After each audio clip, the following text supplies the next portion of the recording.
Good evening, everybody. I hope you're all doing well. I hope you had a good day, notwithstanding the rains and having to struggle with Uber drivers, high fares, traffic, and what have you. You're welcome to today's episode of Let's Talk About. Let's Talk About is your weekly interactive program where we get to talk about every aspect of our lives, our careers. We get to dissect into the psychological well-being of people, emotional well-being, and what have you. Today's session of Let's Talk About is a rather interesting one. We'll be talking about the Christian and the very, should I call it conventional or unconventional issue of chieftaincy in festivals.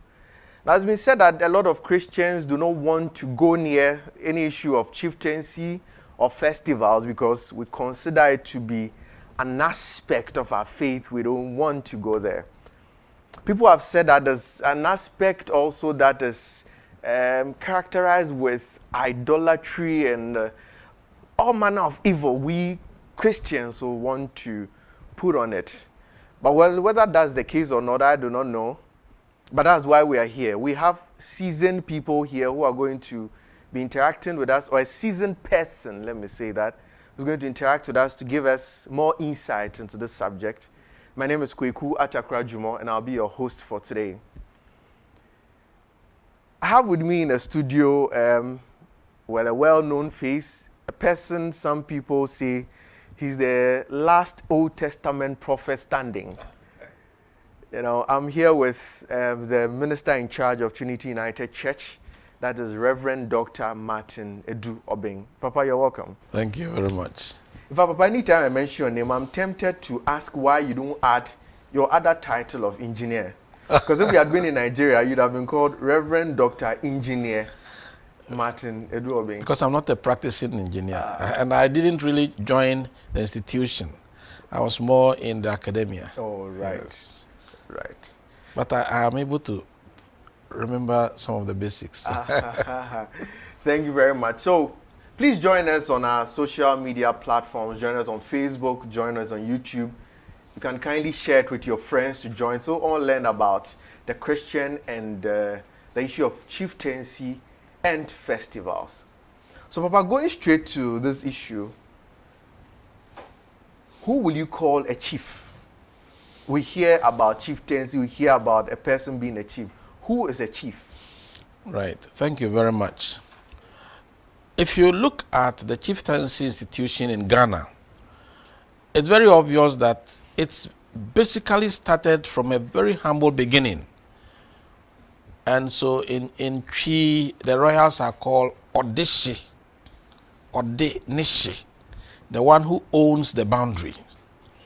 And so out of those who own the boundary, one is selected to be a leader, to provide governance, and also to provide spiritual leadership. And since the coming of independence, if you take time to look through before the colonial period and then the period of independence, there has been a lot of rough edges. But the 1992 Constitution has defined for us in Article 277 who a chief is, to clarify it. And I think for the purpose of our discussion, I want to read that out. It says that a chief is a person who, hailing from appropriate family and lineage, has been validly nominated, elected or selected, and enstooled, and skinned or installed as a chief or queen mother in accordance with the relevant customary law and usage. So the key words here is hailing from appropriate family, that is the royal family, and even with that, it is not all royals who really fall in the lineage. Secondly, that person must be validly nominated, elected, or selected. And then thirdly, that person must be enstooled and skinned has to do with sitting on the skin. So the north is enskinment. or installed in accordance with the relevant customary law and usage.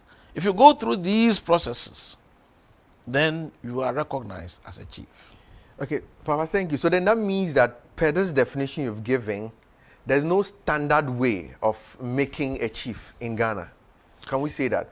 Because you use the word in accordance with the relevant customary law and usage. Yes. So that means that probably the way the Ghans may make their chief will be different from the ways the Akans may make their chief. Even amongst the Akans, the different areas. Exactly so. So the constitution makes room for in terms of the process, it tends to vary. To vary. Yes, but at least the process must be so clear that those who are doing the installment really agree that we have elevated this ordinary person to a certain status where he now can be called a Nana. Right. And so if even bringing this Nana, then it means that, because if you go to my hometown, everybody calls himself Nana. You see somebody standing right behind Menchia, he says that me, I'm the next to ascend to the throne. Yes. So that means that per this definition, they are just a group of people who can qualify as chiefs, or who even have the capacity to be called a chief, even subsequently. Yes. I think the name Nana has been abused, just like honorable. You know, now almost everybody calls himself or herself honorable. But I believe that when we talk about Nana, it's a title that elevates. When a person goes through this process, then that person is called Nana, meaning that he's been elevated from this ordinary status to a status where he can relate or be linked to our ancestors, who were able to secure the land, ruled over it, and have bequeathed it to that person. Right, right. Now, Papa, still on this definition of a chief, there are a group of people, sometimes they are called Nkoswahine. And some of them, we even see white people, as in foreigners, being made in Nkoswahine. And I know a number of areas. I stand to be corrected, but I think, was it one of the musicians, whether Bob Marley's wife or so, was being made an Nkoswahine or so in a particular area. Now, with this definition you've given to us, you're saying that anybody who wants to qualify as a chief should come from the appropriate family or clan. But these people, they are not even part of us. So will you say Nkoswahine or the Nkoswahimes are also chiefs? Well, there are some of the chiefs that are more of chiefs of honor. The chief himself desires to have some people around him, and therefore has the powers to appoint some people like Mrantehene, Nkoswahine, so that they can add to the entourage that he carries along. Obviously, there have been several questions as to whether one can make foreigners be put as chiefs. I think that I might be wrong, but I think such people are not gazetted. They just are honorary. It's like giving a doctorate degree to somebody. Well, so far as the academia is concerned, that person is not considered. But the society sees him or her as Nana. Yes. Okay. So if the person does not go according to this, then by the constitution of this country, that person cannot be gazetted. Very well. Thank you very much, Papa. So all just joined us, you are welcome. We are having today's episode of Let's Talk About. We are talking about the institution of chieftaincy and the Christian. And you are reminded that we are being streamed live on our social media platforms. If you have any comment, any question, even if you have a shout out, be free to leave those comments in the comment pane. We are live on Facebook, we are live on YouTube. And if you also want to send us your comment via WhatsApp, you can send to our WhatsApp number 050-1579-996. 050-1579-996. And please also don't forget to share the link with a friend to join so we all learn. Today, at least Papa has taught us that chief, or the word chief, comes from the word odishe, which is a combination of two words. But Papa, we also want to look at chieftaincy from the biblical point of view, I know that when you are the Old Testament scholar, you understand the Bible better. The institute of chieftains we have now, did we have it in the Bible? And if we did, is it the same as we have it currently? Right, thank you. Actually, chiefs, generally, irrespective of whether it's Israelites or whatever, was a common phenomenon. There were chiefs among the Edomites. There were chiefs among the Canaanites. But the Israelites did not have a chief. God was their king. God was their king because they operated in what we call the theocratic system. But during the time of Samuel, so if you look at the theocratic system, the prophet, the priests, and then a leader who is appointed. In that case, if you take Moses, Moses was a prophet, Aaron was a priest, and they led the people. It was during the time of Samuel that the Israelites said, we want to have a king like the other nations. It was a real struggle because it will mean that they are sidelining God and taking up a human being to lead them. Meanwhile, in all their wars and others, God has always led in a way, the ark, and they have victory. So Samuel had a struggle, but finally God said he should accept it. So you find that the Israelite system is a bit different from the other chiefs, in the sense that whoever became a chief is more like sitting on God's lap to rule. If you read the Bible, you will find that a king might perform excellently, infrastructure development, building temple for God, but if he does not conform to the law, that person, well, you will find that the narrator will say that, and he did that which was evil in the sight of the Lord, because he was sitting on God's lap to rule. So if you look at that and you compare it with what pertains in our system, there are similarities. Okay. That there are some differences. Okay. Similarities in the sense that with the king, well, he's ruling a kingdom, obviously. The chief normally will rule a bounded area. It could be a kingdom, it could be a traditional area, or sometimes it could even be a division or a sub-chief. But the focus of it all is about leadership in terms of governance, providing governance, and also providing spiritual oversight. Okay. And it's good you bring in the spiritual oversight, but is it safe for us to say that chieftaincy always come with divinity? They always come with a deity? Yes. In Akan, they say, Unyami ne sihine. That is the belief of our people, that chieftaincy cannot be divorced from the divinity. One, because God is recognized as the king, but he rules through human beings. And so he gives the powers to the human beings. And let me use more of the Akan, because that's what I am more familiar with. Among the Akans, they believe that before that chief came, there had been people who had preceded him. Those people fought for the land. They were able to protect the land. They were made leaders. And now it is the turn of the one being installed to continue with their work. So he cannot be a chief, or she cannot be a queen mother without being in touch with the predecessors. Yeah. And that component of the predecessors brings in the component of the divinity, the deity, and you even will find that when a person becomes a chief, under normal circumstances, to be a traditional leader. But there are powers. If that person is touched or is conquered, the whole state has been conquered. Yeah. And therefore there is the need for reinforcement. And that is where they go in for other deities to empower them.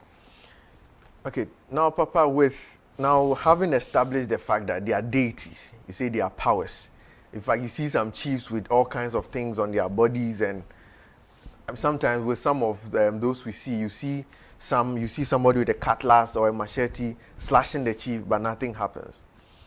Now, with that context, we are also Christians. Yes. But let me start from here. Have you, in your experience as a chief, as a reverend minister, have you had a chief in your church before? Right. Thank you. I've had chiefs. When I was in Kumasi, I had chiefs in my church and queen mothers. Here at Trinity United Church, there are chiefs and queen mothers. And I myself, I come from the Bretio clan, from the stool house. Okay. You know. So I say so because if you look through the history of the church, you'll find that when the missionaries came, they targeted the chiefs who were custodians, or let me say they targeted the royals. Yeah. Because they had to tell the chief their mission, and the chief gave them the opportunity to evangelize their people. And the history tells us that, in fact, if it had not been for the chiefs, the churches would not have come to stay. Because they gave them the permission to evangelize their people and provide spiritual oversights. Because they brought in the fact that they are talking about God. So the chief gives them the opportunity to give spiritual oversight to his people. And then also, you realize that a number of people who got converted in the early parts, most of them were royals. Okay. So there are, as I speak now, there are so many royals in the church. Okay. So many of them. But Papa, tracing it historically, Yes. we know that, taking a Presby church, for instance, we've had Salems where people have had to move out of their traditional areas to specific places. And with Salem, we can use a specific area of, is it Abokobi? Abokobi, yeah. Where even there, I know that the chief there is the church that whether installs and installs the chief. What do you have to say about that, Papa? Okay. You know, the missionaries, they had their own plan. Their plan was that to ensure effective discipleship, there was the need to bring the early converts together so that they can really develop a community within a bigger community. Yeah. In fact, if you look through, there have been several challenges. Some chiefs have really not been happy. And if I take myself, I have lived in the Christian context all the years of my life. You realize that if you don't make the conscious effort to really link up to the bigger community, which is the township, you get a bit alienated. And that was the problem that the chiefs thought the missionaries created. It was good so far as the missionaries' discipleship process was concerned. But the result of it was that a number of royals who got converted and were taken to Salem were detached from the stools. And sometimes when they were looking for people to become chiefs and they approached them, they would say, I've become a Christian. And so it became very difficult for them. Yeah. The case of Abokobi, the history tells us that Abokobi settlement really was a migration of some Christians as a result of the poll tax. They went to live on their village, in their village or on their land at Abokobi. And then they appointed one of their Christian leaders to become their leader. And so he became like a chief. In their mind, they will call him a foreman. Okay. But chieftaincy is progressive. So the chief, the Abokobi Manche, before the present one, did some things which the present one has added to. Okay. In previous years, if you look at the records, those chiefs, earlier Abokobi Manches, did not really sit in the Ghana traditional states. But the present one has established very strong link with his roots. And so he's given space in the division from which he belongs.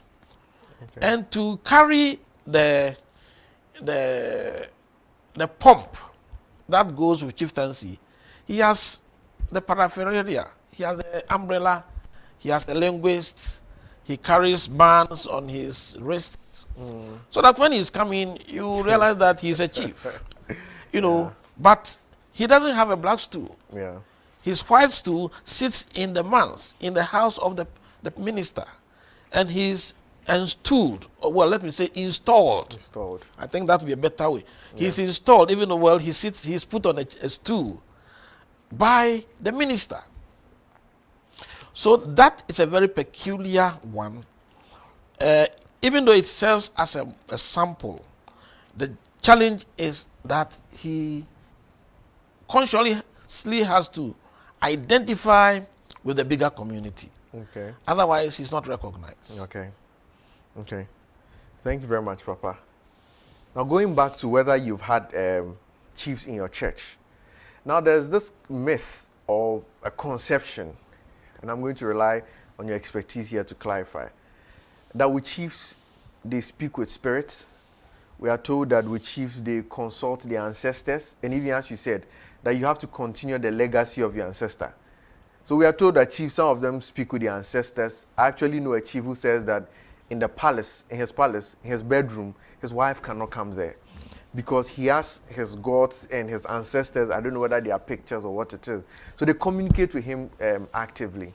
Now, if you have such a person in a church, won't we say that we are entertaining two different spirits in a church?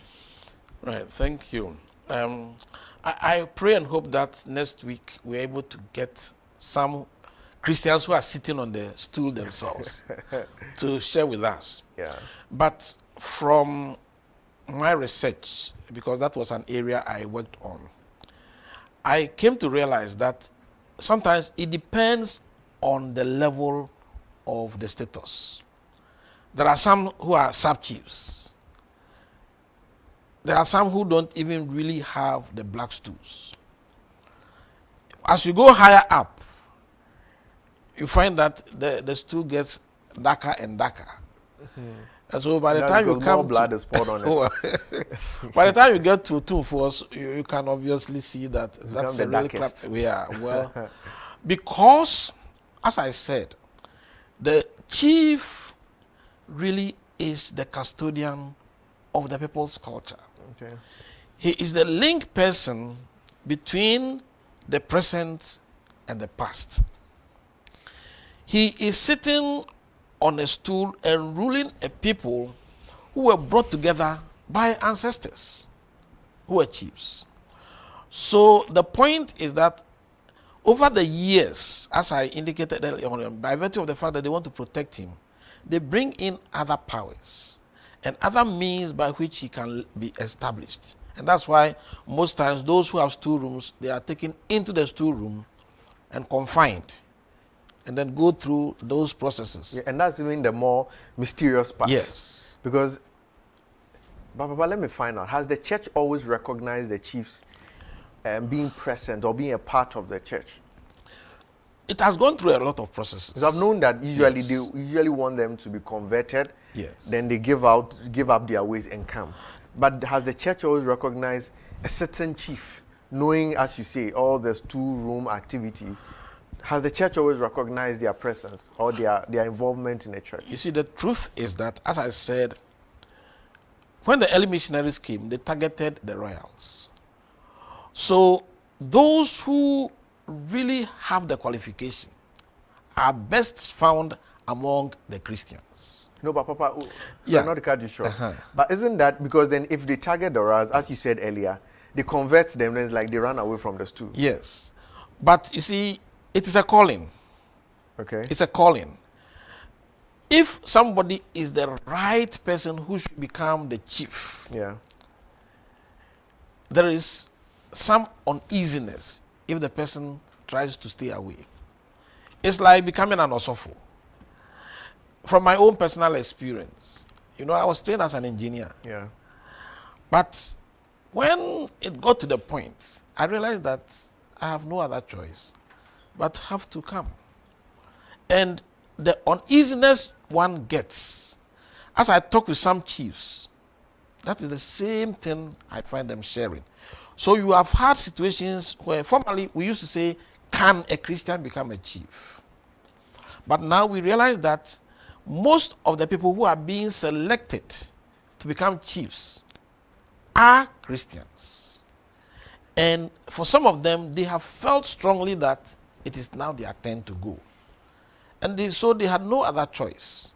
Some have gone. In fact, I even know in the Methodist Church, there was a case in Winneba where a minister of the Methodist Church had to resign and go and be a chief of Winneba. Later on, he abdicated. I have known of presbyters in the Presbyterian Church who went to become chiefs and remained. So the issue is not that when you become a chief, that is when you become converted. That they would have been converted to Christ before going onto the stool. And so when they get onto the stool, the challenge has to do with how do I blend my Christian faith with the practices and the requirements of the stool or of the leadership. And it has been a big struggle, but there has been a lot of developments. Yes, that's true. And, you know, people make this point that, and the reason why people say that the church should not entertain chiefs is that, I mean, they are of the view that Paul admonishes the church that we should put out anybody who's into idolatry, anybody who's into idol worshipping. If we establish that chieftaincy institutions have some power, why should we entertain them in the church? Because then we know clearly that this person coming to church with us, Saturday nights, they go to their stool room, go and pour libation, or they go and sit in the stool. Sometimes, no, even before they're in stool, their hairs, they shave it off because the gods must say something to them. Why should we still entertain them? Because Paul says we should put such people out of the church. Well, when you read the book of Revelations, there is a very, very interesting passage there. I think, let me see if we can read it there. Revelations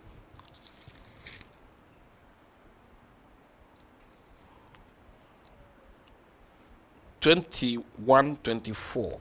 Okay. It says, the nations will walk by its light, and the kings of the earth will bring their glory into it. This is the book of Revelations, what we're looking forward to in the new heaven and the new earth. And you see here the indication that kings are going to bring their glory into the new heaven and the new earth. So it tells us that all, including chiefs, must be evangelized. They must hear the gospel. And when the Christian has become a chief, with the challenges I mentioned, if the church says, well, you have become a chief, so we have isolated you. Don't forget that the church came into existence with the assistance of the chiefs. If the church does not give room and support to the chiefs have every right to kill the spirit of the church. Because if the chief says, give me my land, the church cannot be in existence. In fact, there was a case last year or two in one of the shanty towns. The chief, in the celebration of the festival, asked that all the churches must come and join in the celebration. And one Presbyterian chief said, no way. He will not allow his members to go. So the chief summoned him and told him that, look, you are taking care of my people. If we are celebrating a festival, it is to celebrate something that has happened. If you can't join us, then I can't work with you. And so the minister had to be transferred. You see, so it is true. There are powers. Some of them have been inherited. The chief goes as a Christian, goes to meet them. You will even be surprised to find that sometimes even the traditional priests and the heads of the families have ever tasted of Christianity. And there are heads of clans who are Christians. They go to church. Yeah. But the chief, in a way, is the one we normally isolate and say, he has received the powers. Meanwhile, he was installed by the heads of the clan. I even know ministers who were the right people to become chiefs.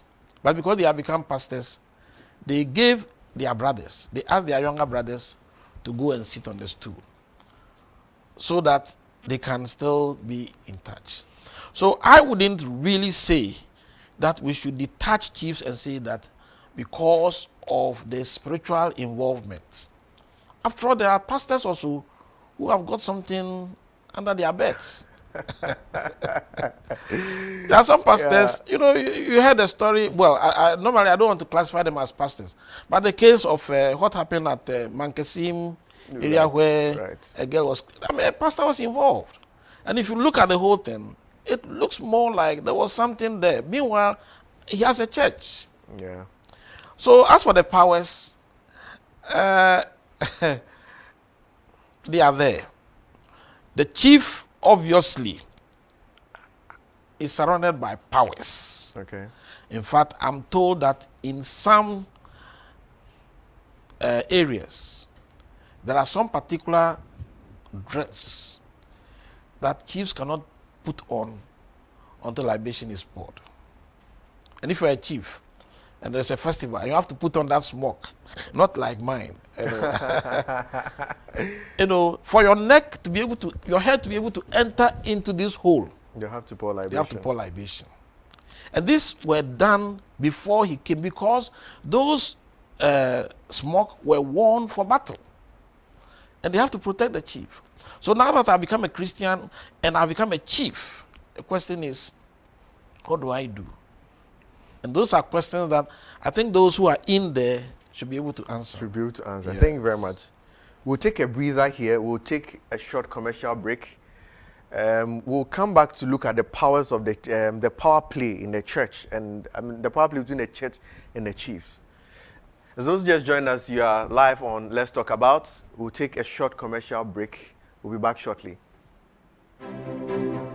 With the growing challenges of life in light of both global and domestic development, the Christian is faced with the difficult task of balancing survival within a secular system and at the same time living a Christian life that pleases their Maker. It is for this reason that we need to have frank conversations on the many issues of life through the Christian lens. So, we bring to you Let's Talk About. On Let's Talk About, we talk about health, career, dating, marriage, family, divorce, politics, finance, and all the issues of life that the Christian is confronted with on a daily basis.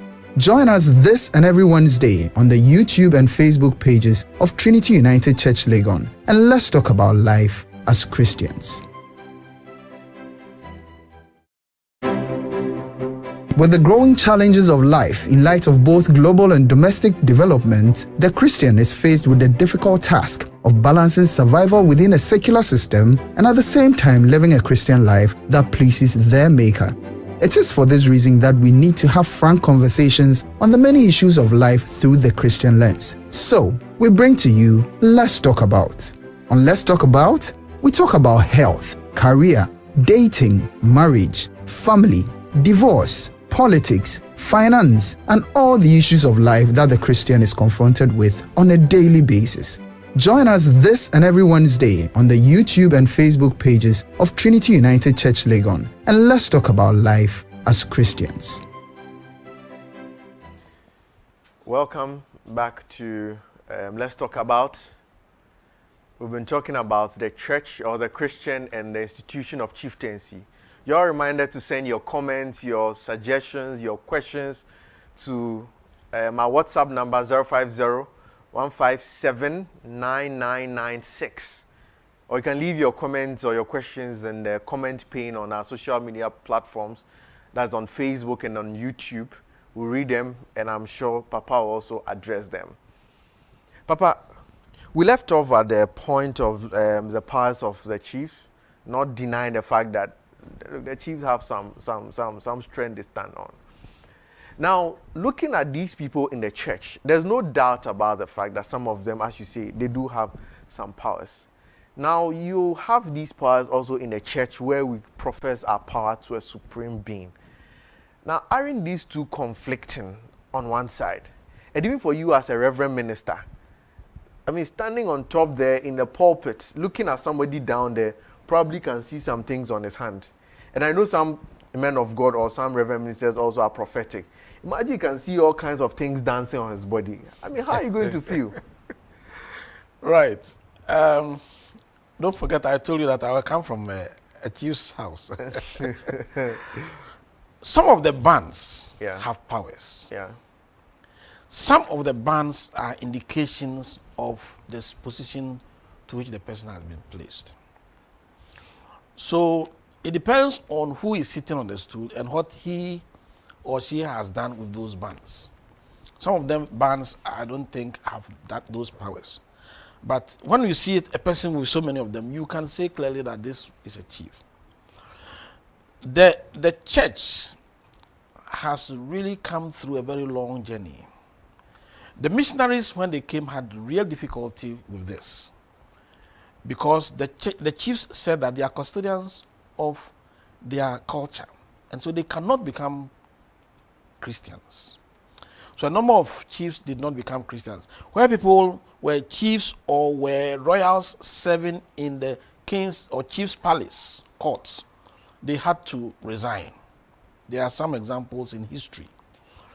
But what stands out clearly is that the church realized that, look, we have our own people who become chiefs. If they become chiefs and we turn away from them, we are rather weakening the church. I say so because I interviewed a Christian brother who was a presbyter in his church. And he tells me that he was encouraged by the minister to go and become a chief because the people wanted him to become a chief. Now, when he went there, one of the things he really was worried about was the fact that the church stayed away. And when you get to such a position, you need support. You need spiritual support. So if the church stays away, you cannot pray alone. You need the support. So what do? You go to meet other powers there. There are people, there are chiefs there who are responsible for your protection. And so if the church is not there to give you that spiritual support, then you depend on those powers for the support. Let me use a typical example like the Presbyterian Church. The Presbyterian Church of Ghana has gone through a long history of struggle until it came to a point where it realized that their members have become chiefs. And so they need to revisit some of their decisions. Because the Constitution really said that one cannot sit on a stool, But they realized that their people have become chiefs anyway. So there have been a lot of changes, and as I speak now, the churches, almost every presbytery has what they call the mission to the palace. They have appointed ministers who are chaplains to the chiefs. The Anglican Church, for example, we know that in Ashanti, the Otufo has a chaplain who is he's the parish priest of St. Anne. He has to be visiting him, administering communion. And when he goes to church, the bishop really has oversight of his spiritual life. The Church of Pentecost initially used to have the position of the church, the Presbyterians. That if you become a chief, then it's like you have backsliding.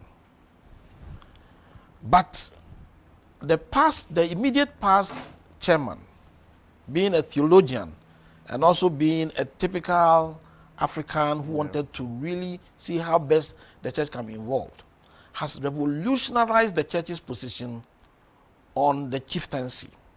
That's Apostle Professor Pukunyina. Exactly. In fact, he did a lot of intensive research and then came to the conclusion that the chiefs, as the passage I read, Revelation, the chiefs, the kings or the traditional leaders are going to bring their glory into the kingdom. And so they should not be isolated. So they have had series almost every 2 years. They have a conference for chiefs who are Christians. Well, I would say, yes, chiefs who are Christians. And it is opened to all denominations. And as a result of this, they have come to that point where now they have ministry to the palace, mission to the palace. They have even formed the Association of Christian Chiefs and Queen Mothers. And just, I think last week or so, I saw that they have formed an assembly of Christian chiefs. So they bring them together, they guide them as to what they can do in the struggle where, like we're saying, there is a God attached to the stool. You are a Christian. What do you do? Okay. You know. So they are making inroads. And I believe that the steps they have taken has served as a challenge to many churches here who hitherto would have said, if you become a Christian and you become a chief, we cannot have anything to do with you. Okay. But Papa, by this strategic move being taken by the Church of Pentecost, the Presbyterian Church at certain points, can we say that the time will come where we would have evangelized to all royals or to all palaces such that now we have changed the institution of chieftaincy? That is, the Christendom has changed the institution of chieftaincy. Now all these powers are no more. If we talk about the chief, we are talking about the person who is serving Christ. Do you think a time will come where we can achieve that result? I don't look forward to that. Because as for the powers, they will still be there. You know, my attention was drawn to something when I was doing some research work.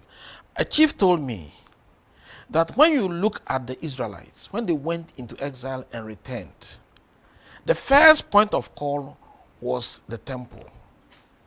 And they went to where the altar had been.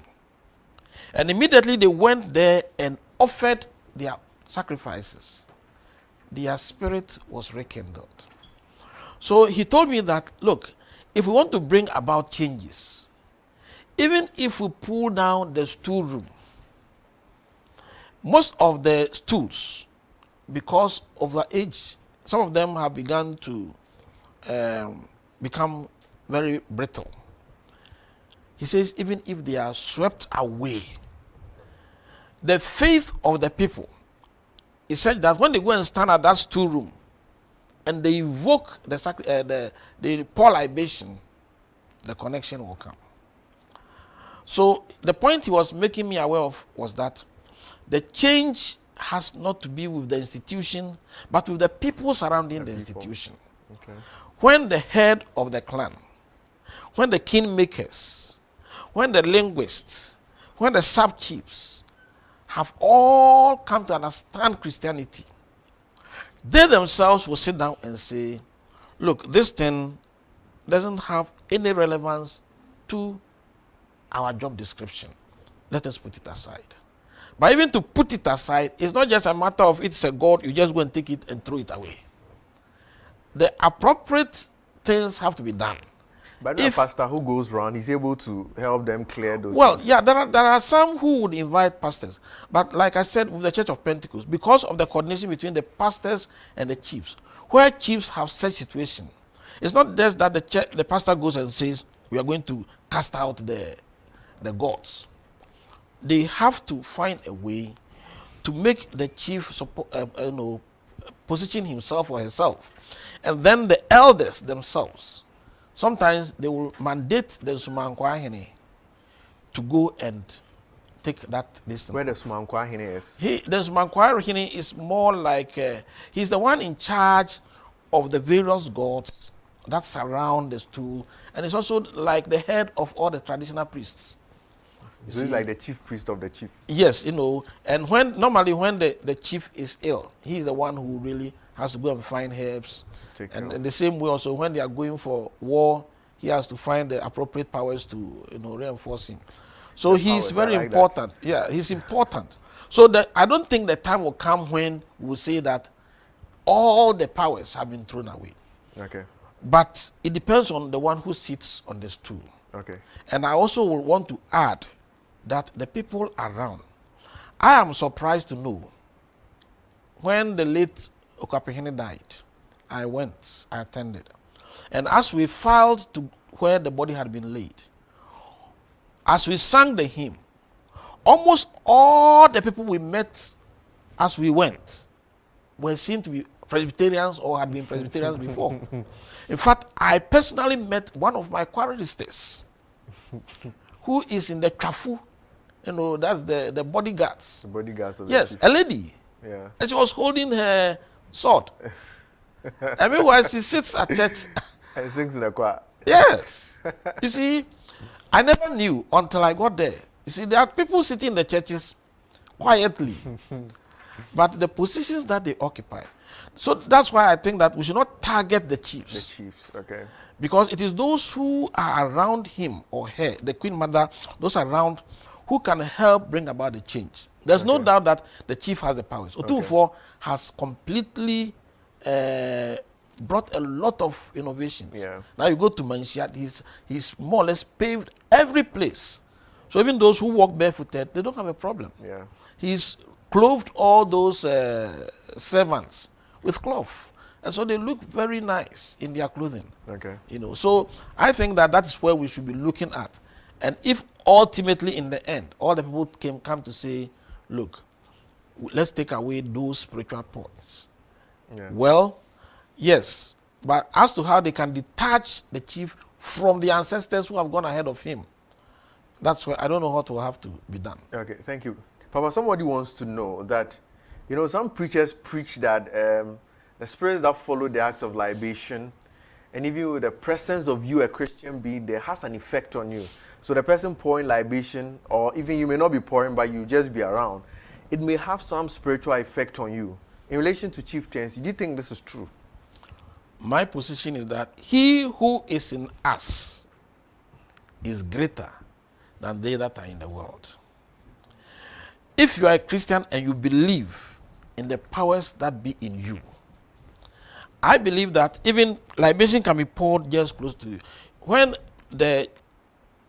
because I said I come from the palace, the sub chiefs in the Kronti division were being installed. The chief and the Busapenyi invited me to come and say the opening prayer. Whilst as a pastor? Yes. And when you're clerical? Yes. But it was also because I belonged to the house. The house. So I went and I prayed. And I sat about 3 seats from where the chief was. So I could see visibly everything that was taking place. Where they had to pour libation, they poured libation. But here I am. So it is a matter of the faith. Okay. And I think that if you're a Christian and you belittle yourself, then those powers could have influence over you. But the other side of that question also is that what is it that goes into the libation? Okay. That one is also another story, another issue for discussion at another time. But the key point is the words that goes into the act, as well as the medium through whom or to whom the prayers are being offered, are important. Okay, thank you very much. But Papa, so can we say that, and even using you as an example, now you say you come from a royal home. Now let's assume today or tomorrow they come and say that, Papa, we realize that you are the person with vision for our community. Notwithstanding you be a man of God, a reverend minister, they want you to come and sit on the stool. Would the church allow you to do that? The church would not. Well, the church will give me an option. Because the role I occupy as a pastor, I am also giving administrative and spiritual oversight to the people. The same applies to the chief. And these are 2 crucial roles that cannot be combined. So the chief will ask me to make a choice. If I want to become a chief, then I will have to resign as a minister in order to go and take up that role. So you necessarily must resign? Yes. Wow. Yeah, because you see, if I become a chief, I swear allegiance to the higher power. Maybe if I'm a sub-chief, I swear allegiance to the Omahine. Or even if I'm the Omahine, I swear allegiance to the sub-chiefs and also to my people. On Sunday, they are celebrating Equity Day. I have to be present. Meanwhile, I'm a pastor. I should be present in my church. This coming Sunday is Equity Day, and we're also having communion. So if I'm a pastor and I'm also a chief, which one do I attend? You So send somebody probably to represent you. There Yeah. No, in church. to administer the communion, And it's like, so maybe your assistant minister can do that. and then I will be at You'll the. be at that question day. Holding your I guns. think that it's best. The belief I have on those matters is that it doesn't, even though you might be the right person, normally they don't push it on you. They will tell you that you are the right person. You are supposed to become the chief. But you can turn it down. Sometimes they would even ask you, nominate somebody. And in some cases, they have nominated their brothers or their nephews to go and be the chiefs. And the funny part of it is that even though they don't sit on the stool, if their nephew or younger brother is sitting on the stool, he will always consult him. Yeah. So indirectly, You're actually doing it. You are ruling. You are doing the work. Okay, Yes. John Asumedu, I think he has a comment. He says that exactly as the minister is saying, chiefs all over in those days gave lands. In fact, vast lands to the missionaries.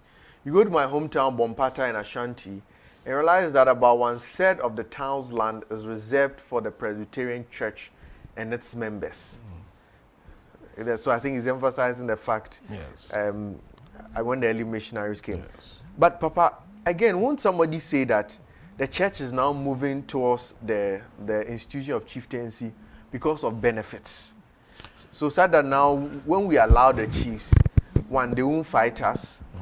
Two, we'll be able to live at peace with them. Three, if we need anything, because now assuming the chief of, let's say, Mimpasem comes to Trinity United Church and you welcome him, Papa, if you need a plot of land, you definitely get it. So some people have said that it's just out of convenience. What will you say to that? Not necessarily so. You see, Trinity United Church, for example, is on the land of Mimpasem. We are tenants indirectly. Yeah. Because the seminary owns the land. Yeah. Well, how do you say owns the land? It's been leased to them. Yeah. And we are here. At any given time, if the Mimpasem Hini says that, look, Trinity, the land I leased to you, the time has expired, I'm taking over my land, it's going to affect Trinity United Church. Okay. So when we are on the land, we have a responsibility to give our allegiance. And in Paul's letter to the Romans, he talks about the fact that there is the need for us to respect those who are in authority. Okay. So I would say that the churches are doing that for purpose of cooperation. Okay. And we don't have to belittle it. Okay. Because as I said, the church takes care of the indigenes, the people of the land, those who are citizens of that town or those who live in that town who have a chief. So if the church says that, look, we are a different community from this place, and the chief says, I can't work with you, then you, the minister, you lose your job. Yeah. Well, you lose your hold on your members. Okay. So we are not doing it only for benefit to some extent, because when we are at peace with the authorities, it gives us opportunity also to be able to operate. Okay. Brother Alex Opompoku, his question is an interesting one. He says, Asofo, what's your take on stool wife? That's the Akunyagire. If you're already married as a Christian and you have to marry one, Okay. so can a Christian say that because now I've become a chief, I do not want to be married to her, but the stool says I should take one? Is it something that... Well, normally they will not force the person on you. You see, I know, for example, the President Otunfo. You know, his wife has been married under ordinance. Yeah. The former Domahene, Ajimambedu, I think the first, he told the church to accompany him to go and see the Doma people. And one of the conditions was that when he comes to sit on the stool, he would take only one wife. You see, some of these Nkunyayere, they are provided for chiefs who can't control themselves. Because the truth is that if you become a chief and you mess up, I mean, you go and sleep around, you in a way bring disrepute to the stool. Yeah. And so to protect you, they tell you that, look, this home is a home that is reserved for the chiefs. This lady is Nkunyayere. So at any given time, you can go there. So if you are a Christian and you are married to your wife under ordinance, and all these provisions have been made, it doesn't necessarily mean that you must at all costs make use of them. By virtue of a name, they are all yours.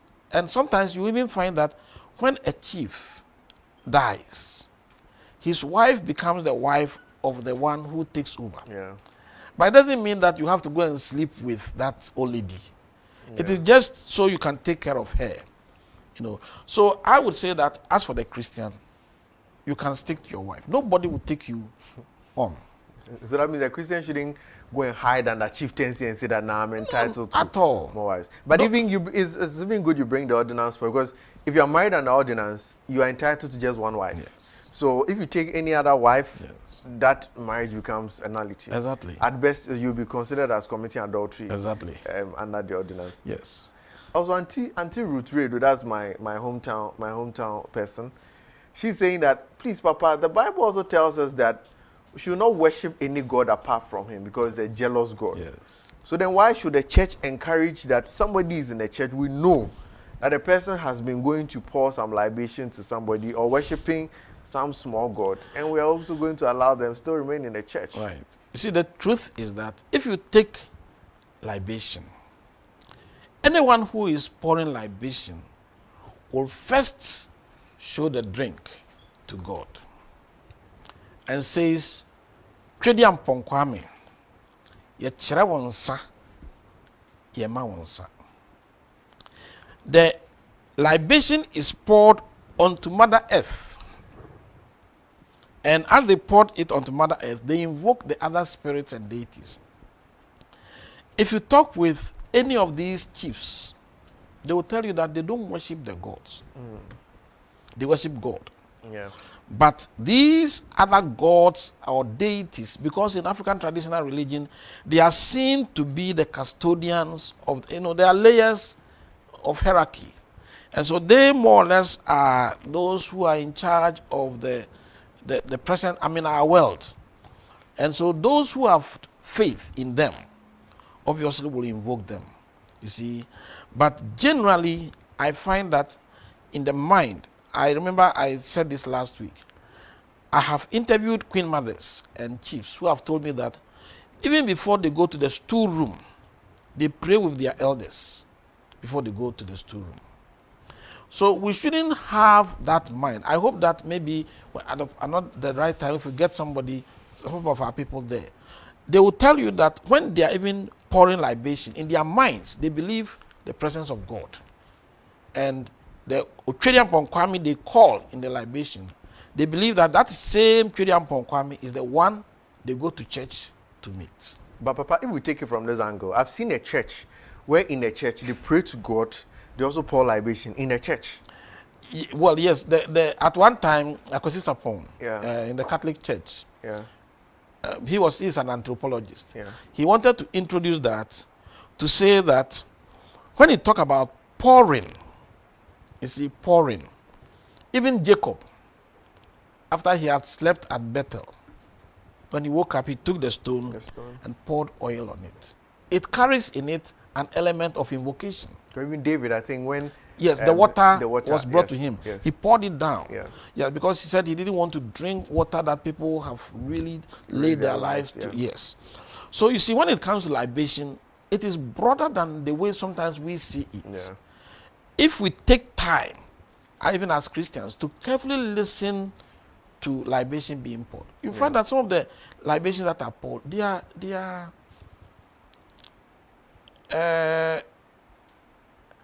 don't have they don't call on the gods of the rivers and the gods of the place. No, they are just invoking blessings upon their people. Okay. You see, it is just that sometimes they will use liquor. Okay. So people say that the liquor they use is unchristian. The words that they use also, they will say is not Christian. But I had a challenge also. I think last week I shared it that I went to a place where I was talking with a queen mother. I said, also, when we pray, go and pour libation, and we say that anyone who does not seek the good of this community, we summon that person to the gods or to our ancestors. We come to church and people are praying and they are clapping their hands to say that they are hitting the Satan. They are slapping Satan. They are silencing him. Yes, and they are whipping Satan, and their enemies, and preparing concoctions to smear the face of their enemies. So, meanwhile, they are praying that prayer in church. Yeah. So, how do we answer that? So, my listen to this is that we should not be afraid of libation. I have said and believed again and again, because I come from the storehouse, from the chief's palace, I know that my people seek my good. Yeah. If they go and they appoint libation and say, all the people who belong to this clan, we pray that they will prosper. Indirectly, they are praying for me. Yeah. So I should not be afraid if I know that the God who is in me is greater than those powers. If those powers are seeking my evil, it won't work. Very well. But if they are seeking my good, I know God would make it work for my good Very also. well. Daniel Kuchuachi wants to know something. That I think his question is more of, should the church respect the orders of the chiefs? So you have sometimes the chief will say there shouldn't be drumming, there should be no noise making because they want to restore the land. But we also know that, we have a higher authority. Should the church respect such instructions from the chiefs? As much as depends on us, we need to live peaceably with all. The Bible says all things are lawful, but not all things are helpful. Yeah. We might have our rights, but for purpose of cooperation and being able to live peaceably, I think some of these matters, we need to understand them. I realize that sometimes, like the Ghanaians will declare a period of no noise making. Noise making. The essence in it, for me, is very spiritual. Yeah. They want to maintain a level of peace for reflection and to usher them into a new year. You see, so I don't see where the Christians will say that, well, they say we should not drum, we should not make noise, and therefore will not obey them. They are also worshiping their, what if you want to put it, their gods, or preparing to be ushered into another phase of life. I don't think that it is proper for us to think that because we think ours is better, we should overshadow them. I would say that if the chief says, you are on my land, we are going to celebrate this festival. This 1 week, no noise making. Let us just cooperate with them. If we like, we can even join them and use the period also to fast and to pray to our God. And let it pass. Thank you. But JJ has an interesting comment. He says that also, the traditional powers are in the spirits of ancestors and gods they call on for powers. The chief is followed by traditional fetish priests. He must eat with elders from the storehouse. Although we belong to the royal Chidan or Bretuo family, I think he meant to say, I have been advised by my late mother not to go to the town because as a staunch Christian, she refused for her son to ascend to the stew or participate in rituals. Yes. So it means that some people are still afraid of, Yes. this But whole... the question is, if this person dies, where will he be taken to? But by then he's dead and gone. So Well, for him, it's then what he didn't like will be done to his body. You see, the truth is that I think I still hold on to this point that he who is in us is greater than they that are in the world. Because I've actually seen some wills being made by some queen mothers. Yes. They'll categorically indicate that when I die, don't perform any of these traditional rules on me. But Well, even though we know that the dead body belongs to the family. Yes. So at the end, the family will still come for it. It's a will. Yes. But as to whether it will be Respected or not, respected yeah. or not, is the people. Yeah. You see, and that's why while we are among them alive, we should Yeah. let them know who we are. Yeah. And sometimes when we let them know who we are, there are some of these things that they will jump over. I mean, they will skip Yeah. without practicing. But when we behave as if, like case our brother raised. Yeah. Whether he likes it or not, he belongs to the clan. They might not be active, but when something happens, you see posters. When people die, you see the posters. Whose names are at the top? Yeah. The chief mourners. Exactly. The chief mourners. Exactly. The Omanhini. Exactly.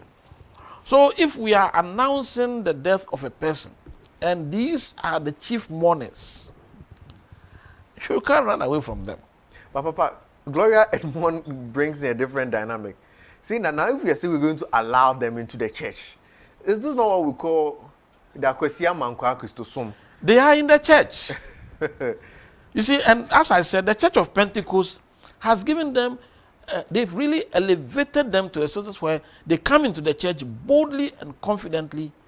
I have heard chiefs of Church of Pentecost leading praises in a church. But in this regard, yes, from a question, I'm sure then she's trying to say that shouldn't we take time to either expel them or to reform them than to accept them as they are? Shouldn't that rather be the motive of the church? You see, the point we need to appreciate is Jesus came to save sinners. He didn't come to save the righteous. Yeah. So if we believe that those people are even sinners, let's create room for them to come. But if we say, get converted before you come, then the reason for which Jesus came has not been fulfilled. And I also think that we should not tend to think that the chiefs are idol worshippers. They are not Christians. I have stated again that Christians have become chiefs. Okay. So we don't have to put them away. They are part of us. If we put them away and we make them feel bad, then we make things worse for them. Because if they have no support from the church, then they will seek alternative answers. Okay. Lastly, Papa, what will you say will be the role of the church, or how can the church support this institution of chieftain? But before that, I think JJ still has a follow-up.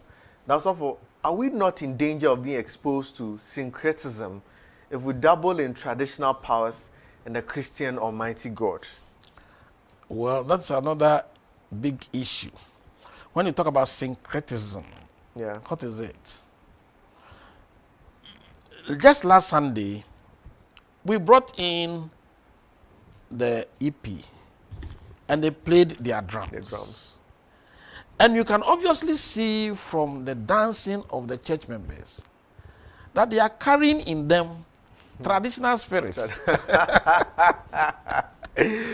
Those who are Avis dance in a way that makes you see that even for those who are Akans, they were trying to dance in a way that is appropriate for those drums. Yeah.